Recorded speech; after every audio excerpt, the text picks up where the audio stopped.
Ok, bueno, ¿qué te parece, Nela, si abro y tú presentas a nuestra querida Doris? ¿Sí? Como tú prefieras. Ok, bueno, solamente ya se ha dicho, pero acaba de entrar otra persona, Nancy, bienvenida. Y estamos súper entusiasmadas con este tema y con nuestra invitada especial esta semana.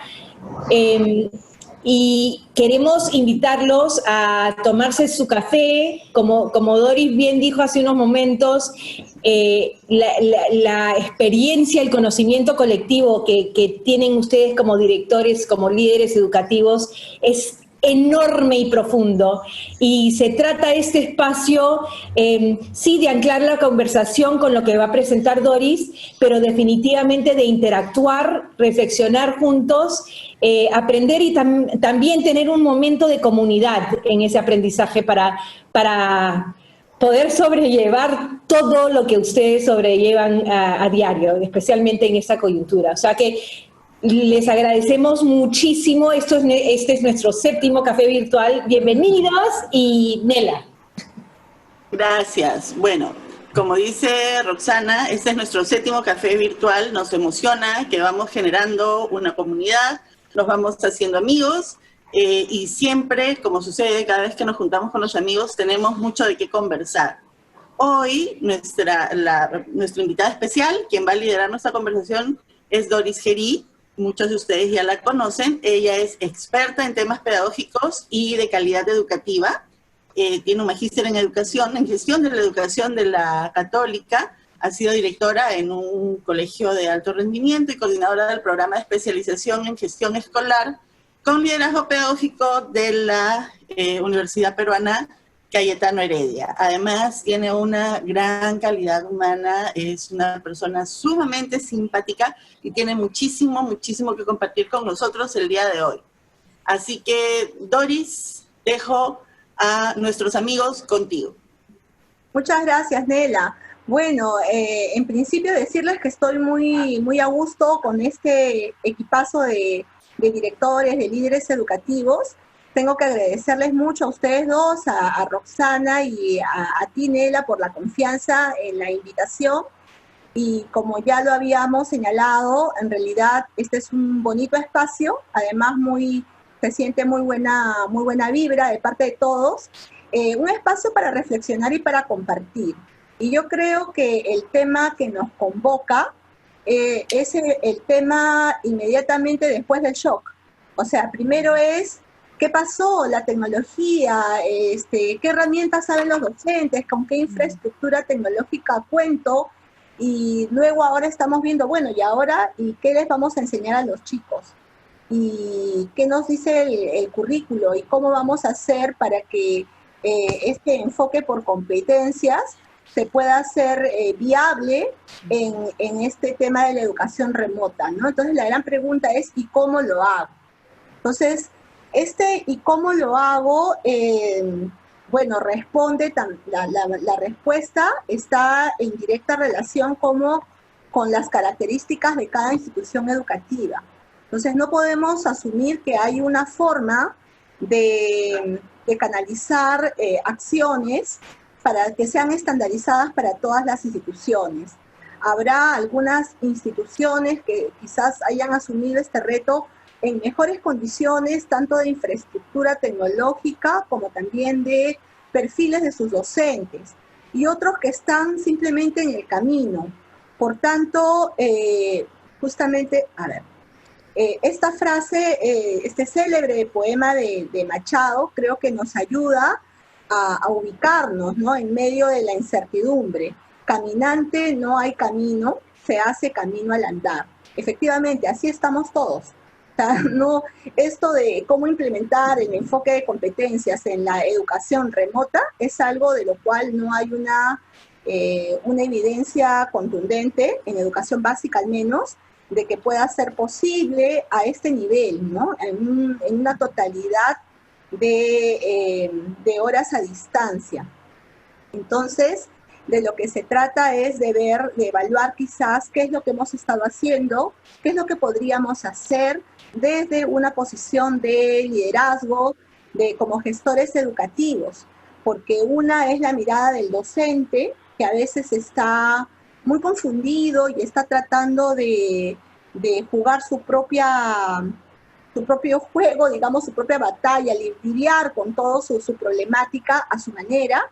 Y otra cosa es cómo está viendo la situación el director. Entonces el director tiene que estar conciliando tanto las necesidades y expectativas de los propios estudiantes, de sus familias, de los docentes. Entonces la mirada del director es mucho más integral y más desafiante en este sentido. Yo quería preguntarles a todos ustedes, y creo que estamos entre colegas que hemos compartido muchas experiencias de aula y también como gestores, si la escuela presencial, digamos tal como era antes de la epidemia, de la pandemia, estaba desarrollando competencias en los estudiantes. A lo mejor en el chat ustedes pueden poner sí, simplemente sí. ¿Les parece que sí estaba desarrollando competencias o no? ¿O podría haber una respuesta intermedia en proceso?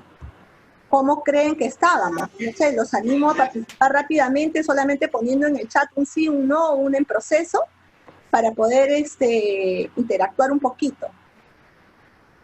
A ver, vamos a dejar unos segundos para que pongan. Sí, para que pongan en el chat y ahí vamos.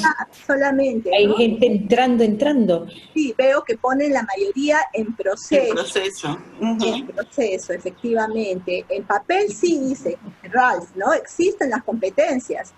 Si se desarrollaban o no, desconozco. Entonces, efectivamente, no podemos decir que, muchas gracias por su participación tan rápida, no podemos decir o afirmar que la escuela en la modalidad presencial sí efectivamente estaba desarrollando competencias, tal como es una exigencia no solamente del currículo nacional, sino de la educación en el mundo.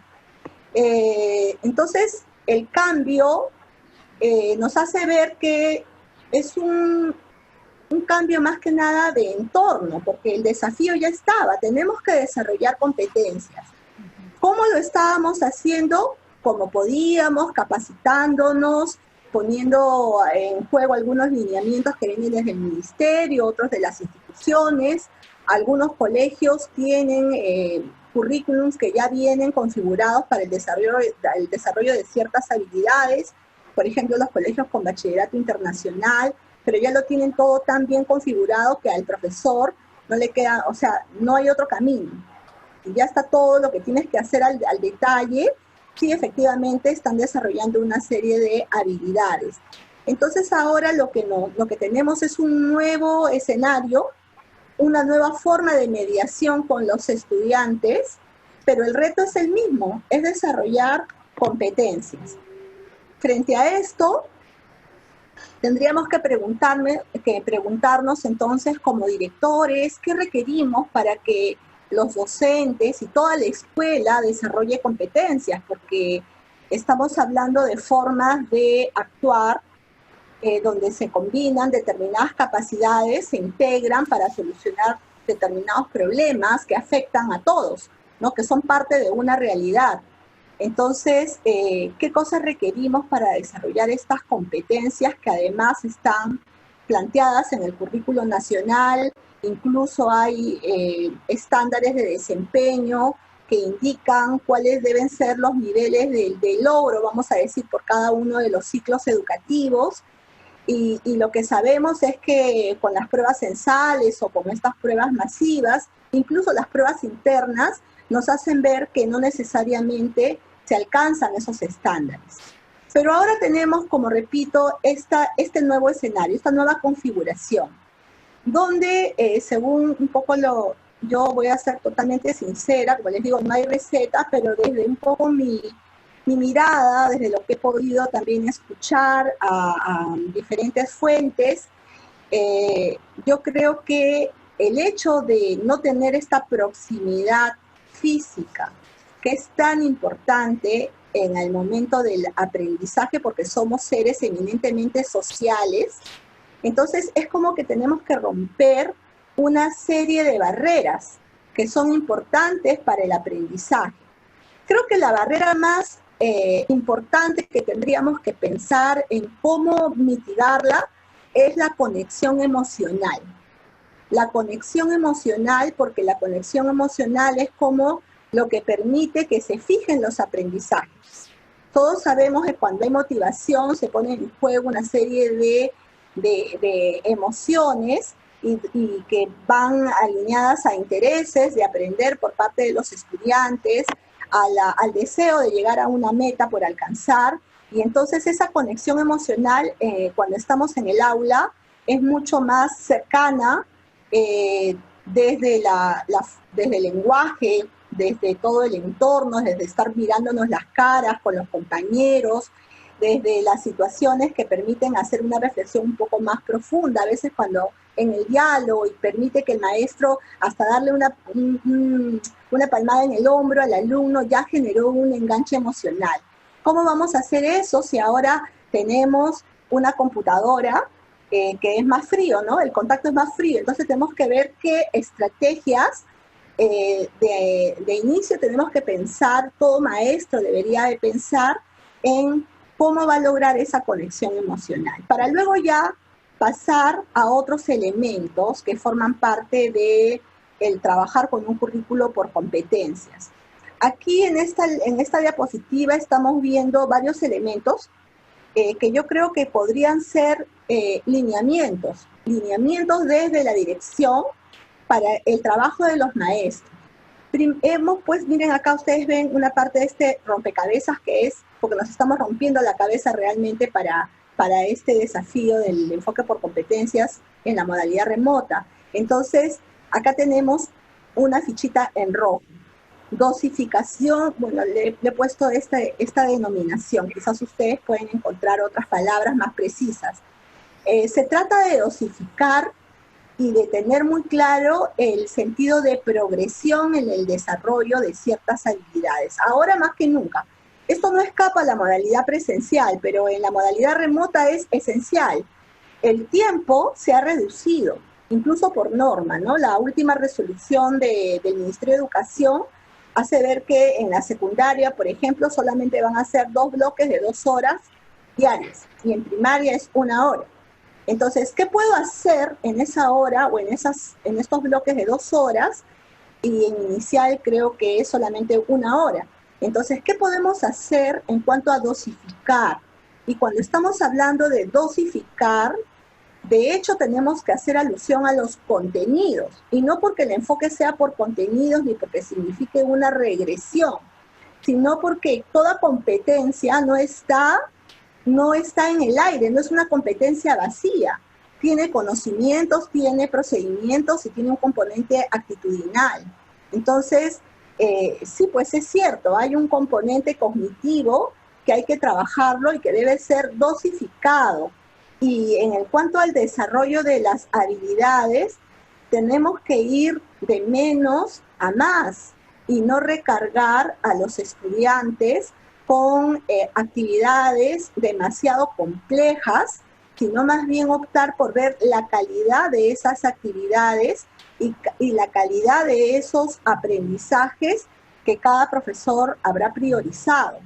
Entonces, esto va de la mano con otros 2 conceptos, que son cómo vamos a trabajar, por extensión o por profundidad en el desarrollo de estos contenidos, si se quiere llamar así, o de estos conocimientos que son parte de un saber y de un saber hacer más adelante. El que sabe hacer es porque tiene también un conjunto de conocimientos que lo avala.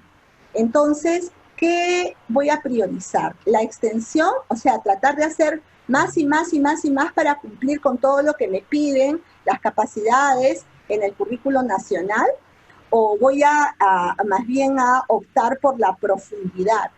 Entonces, si me voy por la profundidad, que creo que es lo que más conviene en esta modalidad remota, tendré pues que seleccionar qué habilidades son idóneas para poderlas trabajar con apoyo tecnológico. Estoy poniéndome en un supuesto de que estamos hablando de escuelas que tienen condiciones mínimas para este desarrollo de competencias utilizando medios virtuales.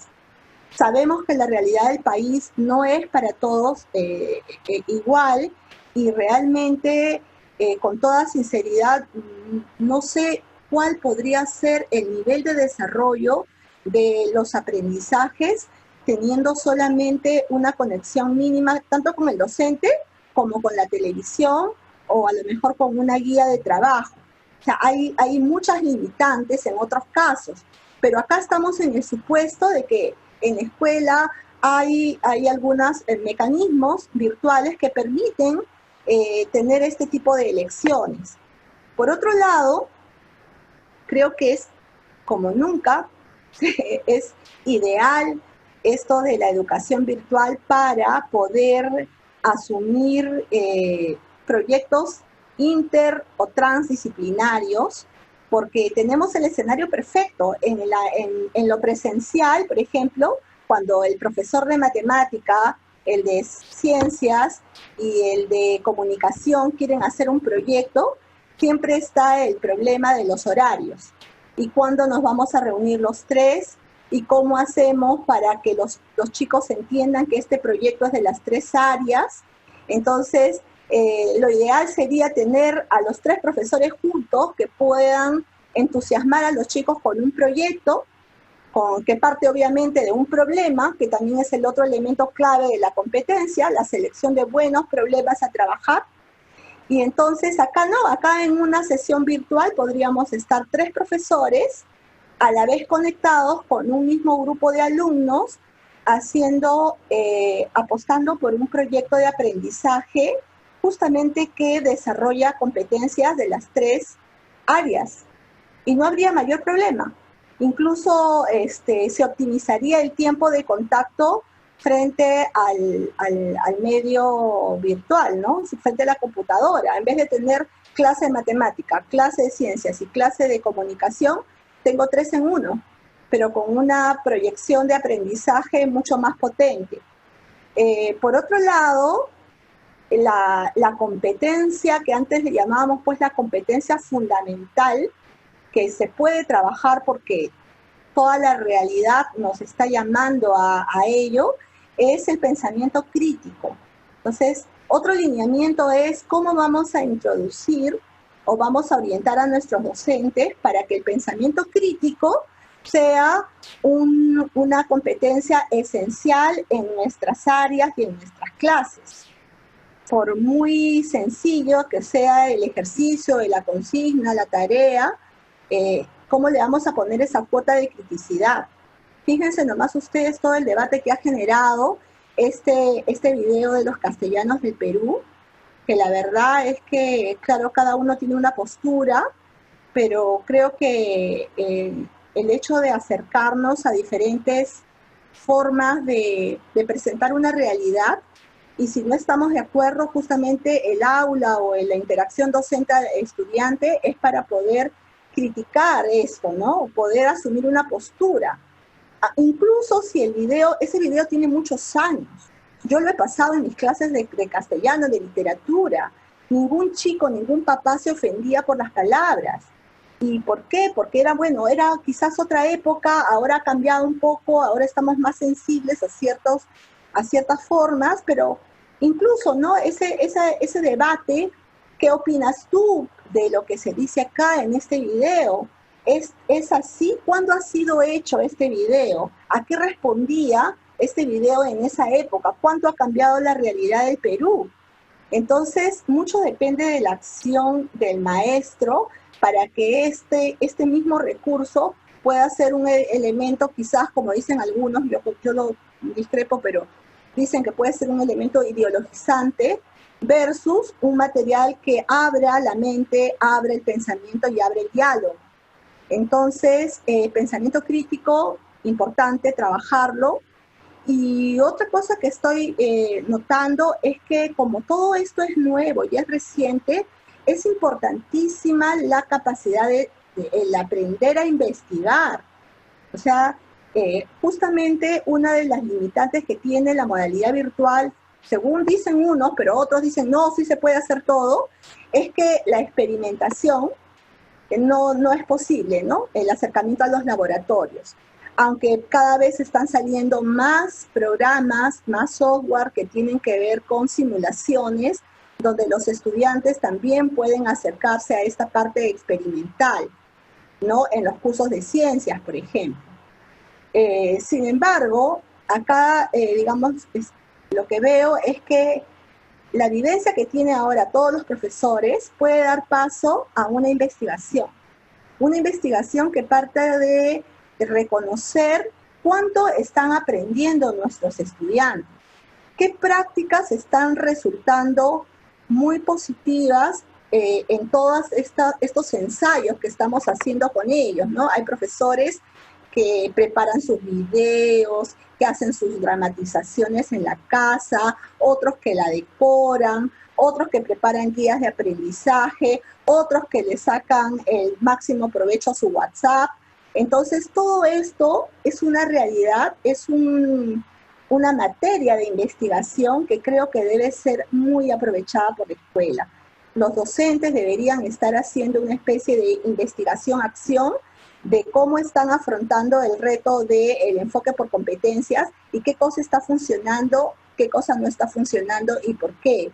Y por otro lado, investigación para los estudiantes, en el sentido que quizás, sobre todo en la secundaria, yo creo que desde la primaria alta, desde quinto o sexto grado, ya debería haber un poco más de progreso de los chicos en habilidades de investigación, de acuerdo a su edad, pero deberían desarrollar habilidades de investigación que tienen que ver justamente con esto que es el trabajo autónomo, ¿no? Que el estudiante gane autonomía. Y esto nos lleva también a pensar, ¿y las competencias docentes? ¿Qué pasa con las competencias docentes? ¿Estamos preparados para todo esto? Aquí yo quería hacerles una pregunta, ¿no? La capacitación que ha sido en las semanas pasadas una especie de fiebre entre maestros de que aprendieron cada día, ¿no? Si aprendieron el Dartboard, el Jitsi, el Webex, el Classroom, o si ya sabes Kahoot, ya sabes X Aditio, bueno, han salido un montón de herramientas digitales. ¿Es la solución al enfoque por competencias?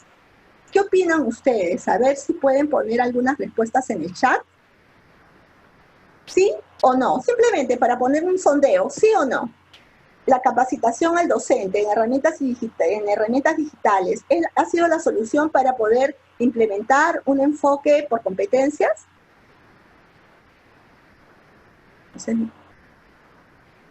A ver qué opinan nuestros participantes.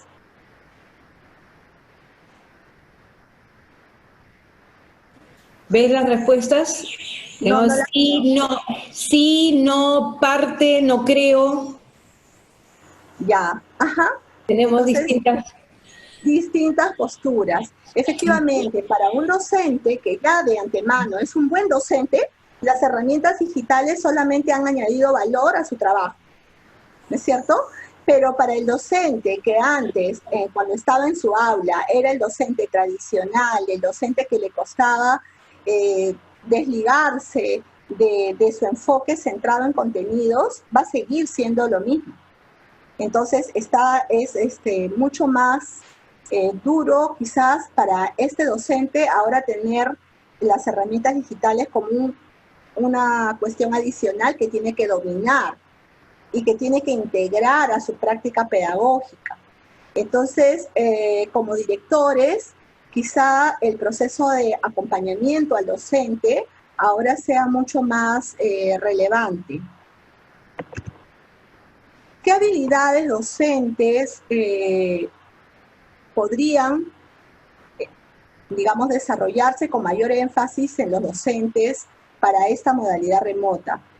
Como estamos hablando de que, digamos, esa oportunidad, incluso por el tiempo de dedicación así en línea, docente con estudiante, es más limitado, eso no significa que se cubren todas las horas que antes tenían en el colegio. Entonces, ahora sí hay digamos, por fuerza, un tiempo para el trabajo autónomo y quizás las habilidades docentes para el desarrollo de competencias que debieran trabajar más los docentes son enseñarles a los chicos estrategias de aprendizaje autónomo.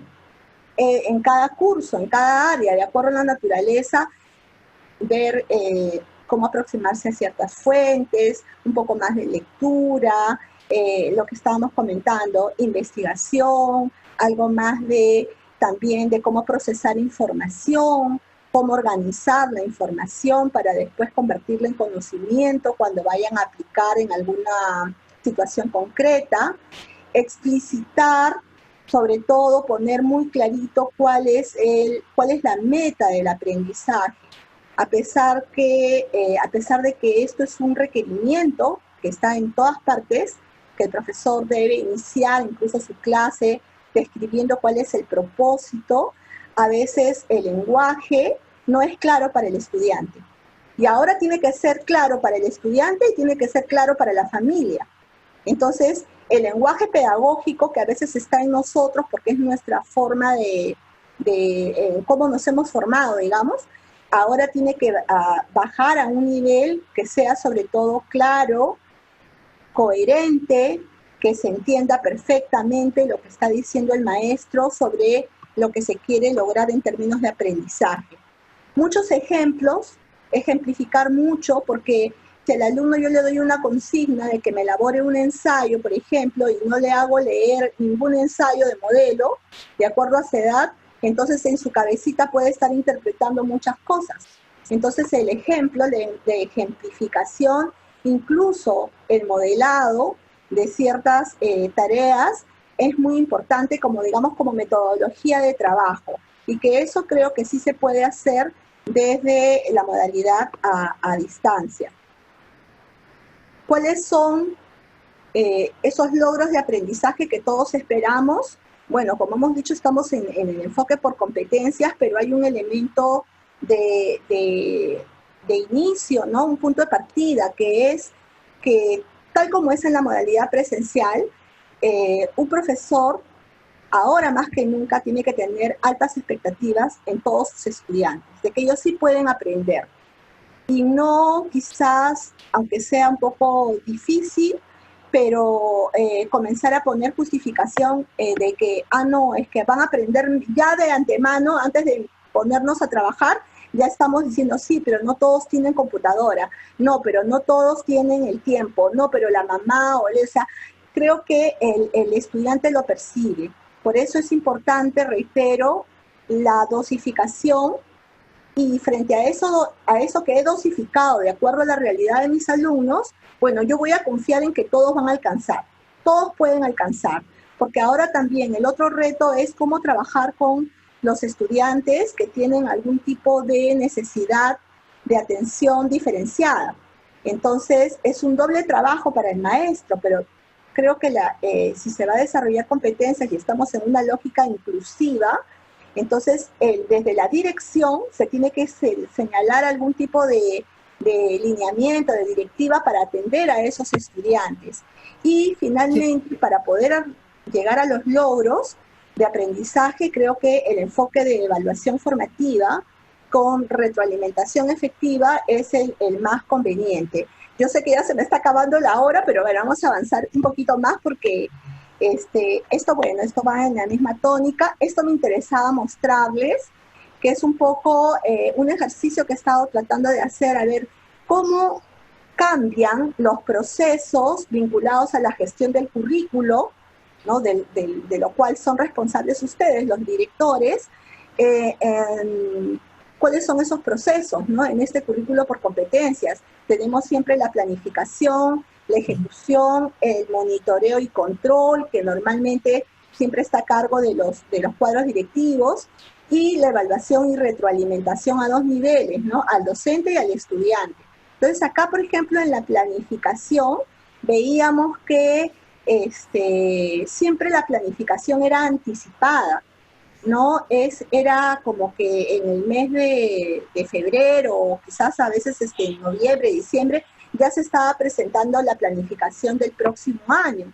Sin embargo, ¿qué ha pasado ahora en la modalidad remota? Prácticamente las planificaciones han tenido que readaptarse, acondicionarse justo a tiempo según la necesidad. Entonces, también en esta planificación que estamos haciendo ahora, que se está haciendo ahora, sí hay una oportunidad para una planificación interdisciplinaria, ya que no hay unas reglas tan rígidas como cuando estaban en la modalidad presencial, ¿no? Para presentar a la UGL, en fin. En la ejecución también vemos que hay variación. Fíjense que los espacios educativos se limitaban al aula, a los patios, las bibliotecas, los laboratorios. Sin embargo, ahora sí hay una oportunidad. Ahora están más cerca del hogar, de la calle, del mundo virtual y del mundo global, ¿no? Es el espacio interesante para no quedarse en la burbuja de la escuela, sino poder interactuar quizás con otros niños y otros adolescentes del mundo en busca de los mismos aprendizajes. Acá el trabajo centralizado en el aula, acá va a ser, y también trabajo colaborativo en el mismo ambiente, acá más bien tenemos también, mediante las plataformas, oportunidades para trabajos colaborativos virtuales y sobre todo trabajo autónomo. Las experiencias de aprendizaje en la modalidad presencial siempre eran diseñadas por el maestro, normalmente al iniciar la unidad. Incluso el propio ministerio ya pone ejemplos de experiencias de aprendizaje. Pero aquí habría que considerar que las experiencias son mucho más ricas y que los problemas que se pueden abordar desde el enfoque por competencias están llegando a través de los medios de comunicación social y de la propia web, ¿no? Finalmente, bueno, acá me falta poquito. ¿Puedo continuar? Me dice Roxana, si tengo que cortar ya de acelerar. Si podemos cortar en 2 minutitos, o sea, solamente para poder continuar la conversación a través de los comentarios y también dar un espacio para algunas preguntas que ya se han presentado, unos comentarios y ya, preguntas. Perfecto. ¿Unos 2 minutitos? No, sí, al toque.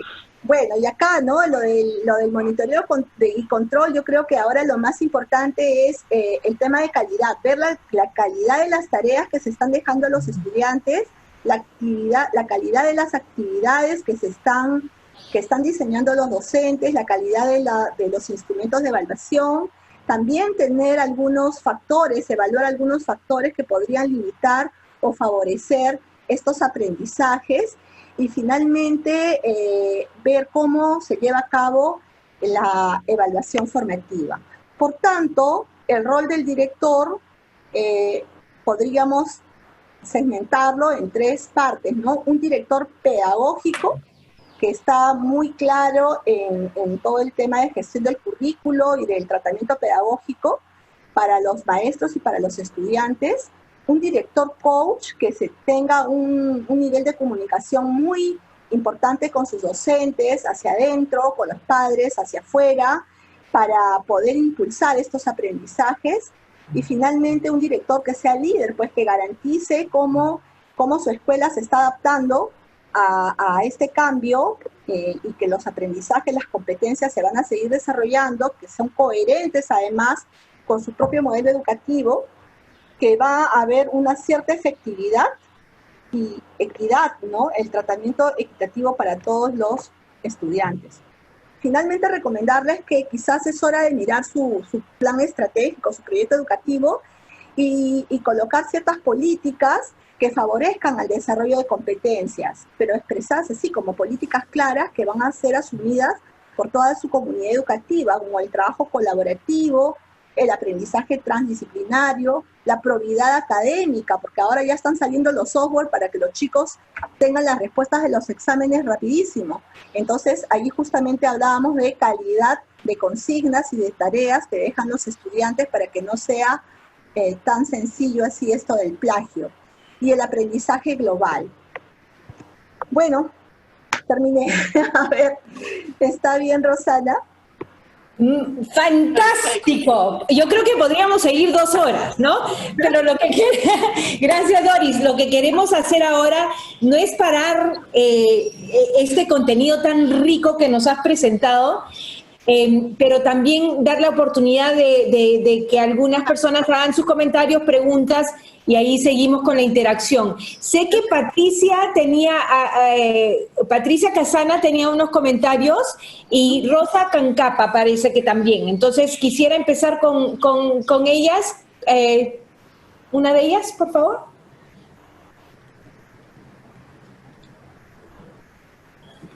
Patricia. Patricia. Hola. Hola, Sí, Hola. ¿cómo estás, Doris? Gracias por la presentación, muy clara. Enfoque por competencias en la educación remota. Es como que se unen dos temas bien críticos. Por un lado, recién estábamos en el tema de las competencias, aunque esto es algo que viene desde hace años, y se le añade la variable educación remota. O sea, es como que estabas en problemas, pues ahora toma más, ¿no? La Ley General de Educación dice que la educación a distancia propicia el aprendizaje autónomo. Es justamente de lo que tú has hablado. Yo no soy docente, quisiera aclarar, ¿no? Soy abogada, he sido más de 10 años profesora universitaria, por eso es que no tengo la experiencia ni la expertise que tienen ustedes en colegios, sino más bien trabajando en universidades. Y me preguntaba si más bien todo este año, lo que resta del año, simplemente en lo que habría que trabajar es el aprendizaje autónomo. Lo que decías tú, Doris, ¿no? De la profundidad, unos pocos temas, pero que orienten a preparar al estudiante para esta nueva educación remota. Porque de otra manera no veo cómo de aquí a diciembre se puede ir con los contenidos, con las competencias y encima el perfil de estudiante que se requiere para la educación remota. En el contexto de una crisis sanitaria del COVID, con una depresión económica que ya se viene, entonces como que me parecería que el rol de la escuela ahora es contener, dar seguridad, como tú dices, darle la confianza al estudiante y a los padres que todos los niños pueden aprender. Y bueno, creo que más que nada he hecho un comentario, más que una pregunta. Eso es todo. Gracias, Pati. Gracias, Pati. Bueno, sí, si pudiera hacerse, efectivamente, pero la autonomía va, digamos, va ligada a ciertos aprendizajes que van a lograr de manera autónoma. Por eso hablaba de darles estrategias para que aprendan a ser autónomos, de aprender a investigar, por ejemplo, aprender a leer, pero tenemos, incluso a nivel de ministerio, se han priorizado ciertas competencias, y creo que estamos hablando de 3, la competencia ciudadana, la competencia de desarrollo personal, y la que tiene que ver con el ambiente, el cuidado del ambiente, algo así. Entonces, esto ya nos está limitando, pero nos está dando oportunidad justamente porque creo que en esas 3 competencias se pueden trabajar mucha autonomía del estudiante desde la modalidad remota. Tampoco los maestros no se pueden desligar de los lineamientos que marca el ministerio, porque al final va a haber de todas maneras que certificar los aprendizajes de este año. O sea, van a tener que terminar finalmente en una nota, en un calificativo, para poder, aunque no va a haber, según lo que he entendido, no va a haber repetición de año, todos se van a promover, pero van a entrar a periodos de nivelación y de recuperación. Pero ahora todo eso es una gran interrogante, porque quizás este año, con esta modalidad, se logren mayor cantidad de aprendizajes o los aprendizajes sean de otra naturaleza, que pueden ser incluso más importantes para la vida que los aprendizajes que ya estaban tan organizados y tan clasificados y que se impartían en la escuela. O sea, en realidad eso es una interrogante que digamos, cuya respuesta se podrá medir o se podrá valorar al finalizar el año. Y a lo mejor ahí vamos a hacer muchos descubrimientos, ¿no? Probablemente se dejaron de aprender algunas algunos aspectos, sobre todo de contenido, pero se desarrollaron habilidades que son mucho más valiosas para que el alumno siga aprendiendo. ¿Sí? Había otra pregunta, Roxana. Sí. Sí. Muy buenas tardes, profesora Doris. Qué gusto escucharla. Bien, precisamente estoy un poquito preocupada yo porque nos indicaban, hablando de la evaluación formativa en el decreto ley 0994, nos indican que debemos fomentar el uso de los portafolios en los estudiantes para poder ver sus evidencias de aprendizaje y de acuerdo a ello hacerles la evaluación formativa. La preocupación es esta, si todo el año vamos a estar en esta educación a distancia, no solamente es mi preocupación, sino de muchos maestros, ¿cómo vamos a hacer efectiva esa evaluación formativa? Gracias. Ya, Rosa, muchas gracias por tu pregunta. En realidad, ¿cuál es la evaluación formativa? Hay que entenderla desde un cambio de paradigma, ¿no? Normalmente la evaluación siempre ha estado asociada a calificación. Eso es el punto, ¿no? Pero ahora lo que estamos haciendo es, te evalúo para que aprendas. O sea, la evaluación es parte del aprendizaje. Y esa es una idea muy valiosa que deben ser interiorizadas por los docentes. Yo siento que todavía hay mucha confusión. Creo que muchos maestros se confunden porque dicen, ya, entonces la evaluación formativa es ponerte A, B, C, D. Sigue siendo un calificativo.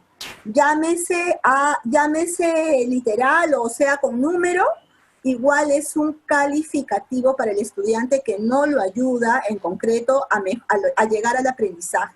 Entonces, si se cambia de enfoque y más bien nos centramos en retroalimentación,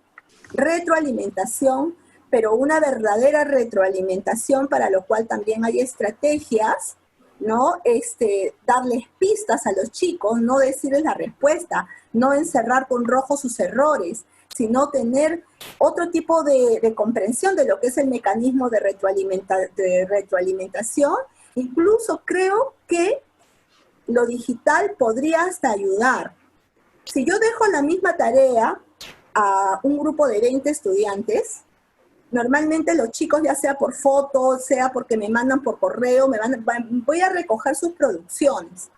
Entonces yo de allí puedo hacer una retroalimentación grupal, porque yo veo, normalmente los estudiantes están en un mismo nivel de maduración, por eso es la razón de los ciclos.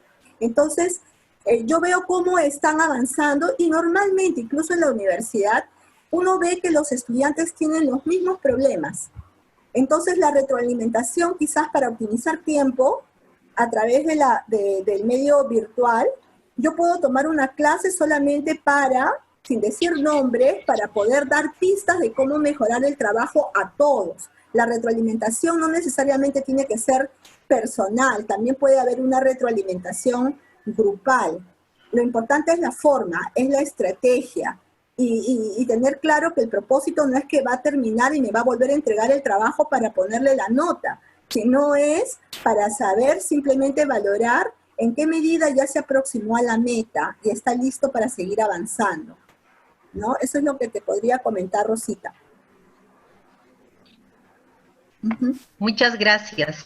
Ya, Rosa.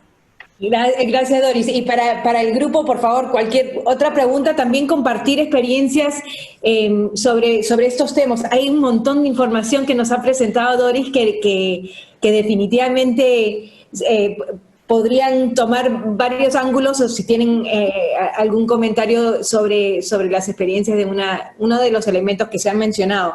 Para que sepan, vamos, y lo hablaremos al final, pero vamos a seguir esta línea de conversación justamente con evaluación de aprendizajes y todo lo que es la evaluación formativa. Vamos a continuar esa conversación la próxima semana también. O sea, que es perfecto que lo hayas integrado dentro de esto que es tan, ¿no? Encaja tan perfectamente. Yo tengo una pregunta, soy Ralph, sorry. Dentro de este tema del enfoque por competencias y la evaluación que mencionaste hace un momento, ¿cómo piensas que al final, o sea, cuál crees tú, o sea, es una bola de cristal obviamente, ¿no? Pero ¿cómo ves tú el fin de todo esto? O sea, al final, si los docentes, por ejemplo, logran hacia final de año, digamos, hacer una evaluación que de repente no sea numérica, o como tú dices, no con notas y que sé, que de repente esté basada, como tú dices, realmente en una apreciación, ¿no? ¿No? De los logros de los alumnos, ¿cómo eso impacta en la repitencia, no repitencia, en la promoción al siguiente año? Eso es lo que a mí no me queda claro hasta ahora.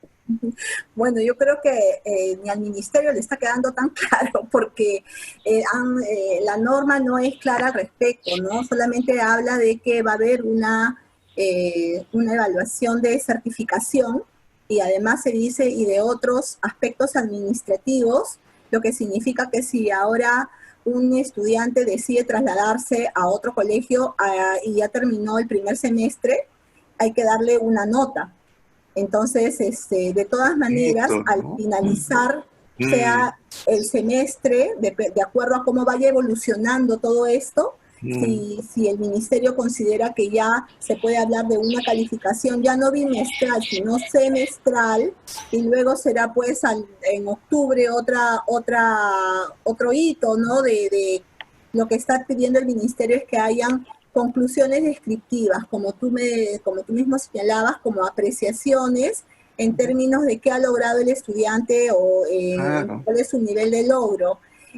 Finalmente, en realidad lo que hacen muchas escuelas es mantener, como se dice, en interno, sobre todo en la secundaria del último ciclo, en interno tener las calificaciones. O sea, esto es lo que yo he podido ver. No las están dejando de lado porque saben que al final hay que rendir cuenta. Exacto. Y nadie se va a salvar. Pero hacia el alumno y hacia el padre no se le va a dar nada de notas del proceso porque no es el momento y tampoco sería muy, muy justo, ¿no? Entonces, pero finalmente, internamente, sí los equipos de docentes están tomando decisiones de ir llevando una especie de control de cómo van. No se te escucha. Sí, se lo escucha perfecto. Sí. Doris, tu micrófono está en mute. Se me fue el mute, a ver. Ahora sí. ¿Ahora sí? Sí. ¿Ahora sí? No, pero sí se escucha. Bueno, entonces simplemente lo que estaba comentando es esto, que los colegios, como una decisión, están manteniendo sus, quizás, no quiero decir que están sacando la vuelta, simplemente se están preparando para lo que va a ser el final, que va a tener que rendirse cuentas con algún tipo de calificativo para poder saber si se van a nivelar, si van a recuperar repitencia, no va a haber, pero sí van a tener que haber como periodos de reforzamiento con los estudiantes que no hayan logrado los aprendizajes previstos. Entonces, los colegios están manteniendo su sistema de evaluación, pero hacia adentro, sin entregar información a los padres de familia.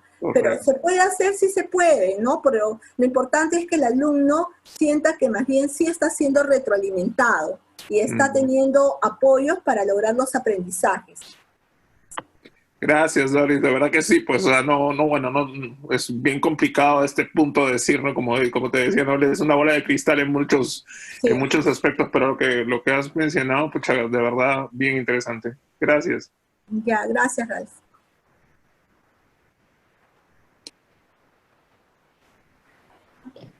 Betsabe, ¿quisieras hacer un comentario? Hola. Gracias, Doris, muy interesante todo. Sí, me puedo pensar yo, esto no tiene quizás nada que ver con la educación virtual, porque presencialmente también es un problema cambiar de paradigma, ¿no? Sí. Tanto lo virtual, tanto en lo presencial. Quizás lo virtual nos está forzando un poquito más a hacerlo, ¿no? Pero, ¿cómo combinar? O sea, la evaluación formativa a veces parece un ideal, ¿no? Es muy utópico. Porque al final siempre vamos a tener que dar resultados, siempre vamos a tener que poner un calificativo, ¿no? Y además, porque tendrán que pasar muchas generaciones para que los padres entiendan la formación, la evaluación formativa, porque el paradigma de los padres tampoco cambia. Entonces no tenemos en los padres aliados para poder trabajar la evaluación formativa. Ujú. ¿Cómo convencer a los padres? Mira, los padres creo que hasta el nivel inicial de alguna manera están preparados, porque en el nivel inicial siempre la maestra, incluso hay descriptores de logro y simplemente se les pone un nivel, ¿no es cierto? Hay como los indicadores de logro y en las tarjetas de información les suelen poner A, B, C, D, pero en realidad ya los padres venían con una cultura de entender qué cosas se les está evaluando a sus hijos. No es como en la secundaria que dice matemática 15. Entonces, en inicial no, pero hay una especie de quiebre, ¿no? Cuando ya pasan a tercer grado de primaria, ya ahí es como que todos nos ponemos la cara de profesores de nivel universitario, entonces ya comenzamos a amenazar o a tener esta cultura de la nota. Y la nota para estimular, pero la nota también para sancionar, para frustrar, Yo creo que hay que hacer un trabajo muy grande de sensibilización con los padres de familia.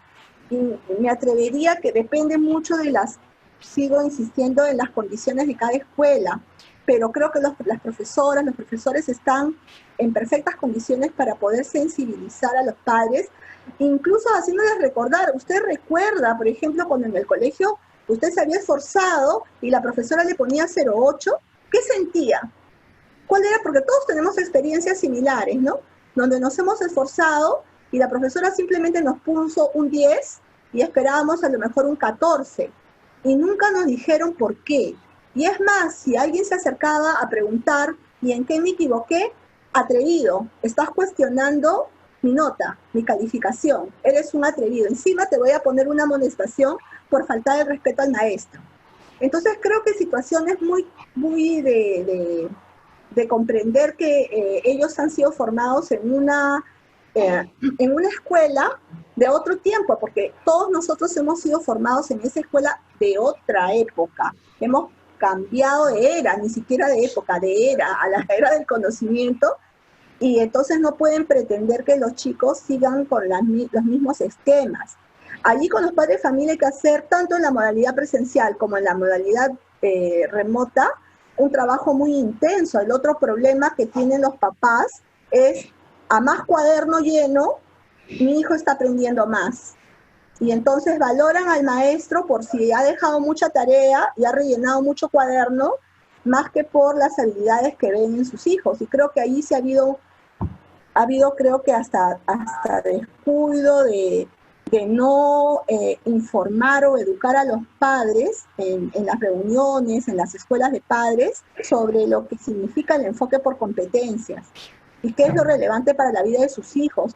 Porque yo estoy segura que muchos padres no entienden que, por ejemplo, la competencia de desarrollo personal, que tiene que ver con saber comunicarse asertivamente, adaptarse a los cambios, trabajar en equipo, es una competencia mucho más decisiva para su futuro que a lo mejor aprender trigonometría. Porque si vamos a ver a las encuestas de empleadores, por ejemplo, en el ámbito universitario, Patricia sabe mucho de esto, los empleadores califican a los egresados de las universidades más por su fortaleza en las habilidades blandas, ¿no?, que por su dominio técnico. O sea, es lo que marca la diferencia, es lo que los hace más empleables. Entonces, no sé si los padres tengan clara conciencia de eso, y más bien siguen viendo a la secundaria como el camino para dar un examen de admisión, cosa que hace que el trabajo de la educación secundaria se reduzca demasiado, ¿no? No estamos entrando ni siquiera a una educación de personas, sino simplemente para dar el examen, y el colegio se valora en la medida de que si mi hijo logró ingresar a la universidad o no. Y eso es una pena, porque hay mucho trabajo de los docentes en formar personas en el colegio, que es sembrar bases para que sean buenas personas y buenos ciudadanos antes que para rendir una prueba, que para eso pueden irse a una academia. Claro, claro. También otro paradigma, ¿no? O sea, cómo definimos lo que es el éxito, ¿no? O sea, ¿qué es? Fantástico. Tenemos... Jaime, ¿quisieras hacer el comentario? Puso una pregunta en el chat, pero quiero ver si quiere aparecer con micrófono en lo que estamos terminando. Sí. Jaime, a ver. No sé, Doris, si ves la pregunta. A ver, en el chat, la ha puesto, ya se me desapareció el chat. Uy, no la veo. Dice, ¿cómo evaluar frente a actividades diferenciadas por los medios de comunicación que recepcionan los estudiantes? O sea, ¿cómo evaluamos a estudiantes que están al otro lado de un radio, por ejemplo, o al otro lado de un televisor, donde no hay ida y vuelta, aunque sea parcial, que hay cuando hay comunicación a través de Internet? Sí, eso es lo más, o sea, honestamente eso es, no encuentro una solución. No encuentro una aproximación. Ahí está Jaime. Apareció. A ver, ¿puedo concretar la pregunta más o menos? Sí, sí, a ver, Jaime. Bueno, estamos hablando, te he escuchado, excelente la ponencia y las actividades que nos ha mostrado, pero estamos hablando como si fuera todo plano, como si todas las estudiantes estuvieran frente a una computadora y que todos reciban la misma información todos los días de todos los profesores, y todos los profesores dominen todas las técnicas de las TICs sin ninguna dificultad. Sabemos que es una brecha gigante, principalmente del docente, ¿no? En el caso de los docentes es casi más del 50% que no dominan las TIC, ¿sí? O sea, el acercamiento hacia la estudiante a través de la educación a distancia es muy poca, ¿sí? Y lo otro, lo que nosotros pensábamos que las estudiantes dominaban las TICs, no es así. Ellas son especialistas en redes sociales, pero no saben nada de un correo, no saben nada de cómo entrar a una plataforma. Sí, es otra brecha, o sea, es otra realidad en la cual yo me he enfrentado en este momento, ¿sí? Tengo todavía como 500 estudiantes que no las puedo contactar. Tengo 3.600 y 500 no las puedo contactar, ¿sí? Porque no se sabe qué sucede en sus casas, ¿no? Y bueno, acá es una realidad que la mayoría son pues de los conos y no sabemos cuáles sus circunstancias son, de acuerdo a la social, económica que están viviendo en ese momento en sus familias. Entonces, la pregunta viene de esto, ¿no? ¿Cómo va a ser el ministerio para evaluar y decir, pues, todos pasan de años, está bien, pero ¿qué competencia cumplió la que estaba escuchando radio, la que estaba viendo televisión o la que estaba viendo con su computadora, ¿no? También la red, ¿y qué influencia tuvo el maestro? Porque si el maestro tuvo la información a través de las TIC o no las tuvo, entonces, ¿cómo se va a poder estandarizar una evaluación para todas las estudiantes? Esa es la pregunta. Gracias. Jaime, me has hecho la pregunta para Martín Benavides. Hacer la pregunta del millón. En realidad, todos sabemos que las limitaciones y la brecha tecnológica es fuerte, no solamente en infraestructura, en conectividad, sino también en capacidades de los docentes. Por eso es que al inicio de esta exposición estaba señalando como un escenario, digamos, con mínimas condiciones para que podamos desarrollar competencias. De lo contrario, efectivamente, como dices tú, quizás hay muchos vacíos, hay muchas carencias. Yo he hablado con profesores del sector público, incluso de provincias, donde me dicen, mira, yo tengo a mis estudiantes, pero todavía no los localizo, no sé dónde están. ¿Cómo puedo hablarle yo de evaluación a ese maestro? Si no sabe ni dónde están sus estudiantes, porque no le contestan ni siquiera el celular. Y en algunos casos ni celular tienen en la familia, o tienen un celular que lo tiene el padre y que de verdad el niño no tiene acceso. Entonces, es muy complicado. Yo me imagino que el ministerio sacará algunas directivas. Poco a poco también se entiende perfectamente que como órgano rector están asumiendo un problema increíble, ¿no? Entonces, no pueden tenerlo todo tan listo a la vez. Lo mismo estamos viendo con todas las medidas que se están dando para detener la pandemia, y sin embargo, algunas funcionan, otras no funcionan, y esto es aprender en el camino. aprender el camino y tener una mirada, creo yo, muy comprensiva y muy abierta para poder primero entender la situación y después cada maestro tiene que ser consciente de todo lo que puede dar en la medida de la realidad de sus alumnos. Por ejemplo, hace poco, 2 días creo, hablaba con un maestro excelente de 6º grado de primaria, de una zona urbano marginal, y él decía que él era practicante de pedagogía. Él no es el maestro titular, pero él trabaja junto como asistente de un maestro titular nombrado. Entonces, el profesor le dice, no hagas nada más, solamente haz WhatsApp, solamente por WhatsApp, nada más, y que te manden la foto, solamente eso. Y este chico decía, pero por WhatsApp yo puedo hacer muchas cosas, puedo hacer grupos, llamadas grupales para que trabajen los chicos en grupos de WhatsApp, puedo hacer mi video para poderles mandar a mis estudiantes, pero el profesor decía, no hagas solamente que te manden así, y nada más lo que está en la televisión. Entonces, allí creo que de lo que estamos hablando es calidad del docente, ¿no? Calidad del docente, hasta donde, estoy segura que hay muchos docentes, creo que la mayoría se está desviviendo por sacar adelante a sus estudiantes, pero hay un mínimo porcentaje que te aseguro que están muy tranquilos porque simplemente tienen la excusa perfecta para decir, bueno, es que a mis alumnos no les funciona el internet, es que en su casa no tienen celular, y simplemente tampoco hacen nada para ver de qué manera solucionan. Entonces, estamos, como decíamos, aprendiendo, haciendo camino al andar. Entonces, recetas no hay.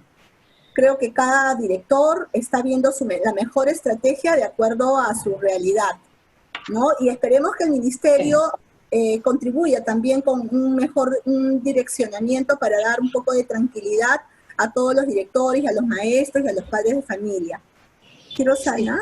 Sí, es definitivamente uno de los, obstáculos enormes. Ya creo que vamos a tener que cerrar porque valorizamos muchísimo el tiempo de ustedes. Marco tenía un comentarito y mientras Marco habla, un segundito te voy a poder dar, porque ha estado esperando, pero voy a poner un poll, una encuesta de 4 preguntas así, sí, no, público, privado, así de rápido, para que ustedes puedan contestar. Queremos conocerlos un poco y simplemente responden a esas 4 preguntas. Quiero que sepan lo agradecidos que estamos todos porque estén acá. Y por favor, Marcos, si quieres cerrar con ese comentario para que ya vayamos cerrando nosotros. Buenas tardes, muchas gracias. Me parece una charla súper interesante, un café muy interesante en esta tarde. Por la coyuntura que vivimos, ¿no? Nos tocó, creo, una modalidad a distancia, como se dice, sin prever, ¿no? Y mi comentario va más que todo, considera, con esta experiencia que estás viviendo ahora, el Ministerio debería implementar colegios como modalidad a distancia en lo sucesivo, porque esto yo creo que podría aliviar muchos problemas quizás en las grandes ciudades, ¿no? Tengo una formación en docencia y tengo una formación en ingeniería, ¿no? Entonces, ahorita, por ejemplo, muchas ciudades como Lima vive problemas de tránsito, ¿no? Y entonces tiene las horas puntas probablemente en lo que es en tiempo de colegios, ¿no? ¿Podría eso también, digamos, sumar el ministerio e implementar colegios virtuales? Marco, bueno, te agradezco mucho la pregunta porque creo que es importante, es muy importante lo que señalas en el sentido de que la escuela tiene una función, que es insertar a la persona en un contexto social. La educación es una experiencia estrictamente social, no solamente es en un plan de estudios que yo tengo que aprender y tengo que desarrollar, eso puede funcionar muy bien en educación de adultos, pero en educación de niños y de adolescentes es importantísimo el contacto interpersonal, y el contacto interpersonal en un escenario justamente que que deje la familia, deje la casa, porque la vida no se reduce a tu casa y a tu computadora. Entonces, ya cuando llega la madurez, uno sí puede optar por ese tipo de educación totalmente a distancia. Pero la escuela, lo que ha encontrado ahora con esta situación, es una gran oportunidad de encontrar que puede ser un elemento vital de complementariedad al proceso formativo presencial, lo remoto. Y esto es también un desafío para el propio Estado, porque tiene que garantizar la equidad en el acceso a los recursos. Entonces, en eso también está el ministerio, comprando tablets para los niños, viendo su conectividad. Hay muchas zonas del país que no tienen conectividad ideal para poder hacer un trabajo remoto. Y nosotros siempre estamos pensando en realidades particulares, pero la complejidad del país es increíble. Entonces, desde mi opinión, la escuela es irreemplazable. Es irreemplazable, y en muchos casos la escuela, lo que encuentra un estudiante en la escuela, incluso más allá de buscar solamente aprendizajes definidos en un currículo, a veces es un espacio de protección, un espacio de educación en el sentido más amplio de la palabra. Hay niños que aprenden a comer de manera adecuada, incluso en una cosa tan superficial como esta, utilizando digamos, los cubiertos de manera adecuada, respetando el plato del compañero, en fin, en su colegio, a saludar en el colegio, a tolerar al diferente en el colegio. Entonces, eso se limitaría mucho en una modalidad remota. Muchas gracias. Muchísimas gracias. Muchas gracias, Doris. Gracias. Ha estado sumamente interesante la conversación. Esta conversación sigue. La próxima semana vamos a hablar puntualmente de lo que es la evaluación en este enfoque por competencias en educación remota. Es un reto enorme el que tenemos en este momento. La buena noticia es que todos estamos en el mismo barco, participábamos el otro día en una reunión donde habían educadores de Dinamarca, de Alemania, de Uruguay, antes con gente de Colombia y de México, y todos están haciendo las mismas preguntas que nos estamos haciendo nosotros.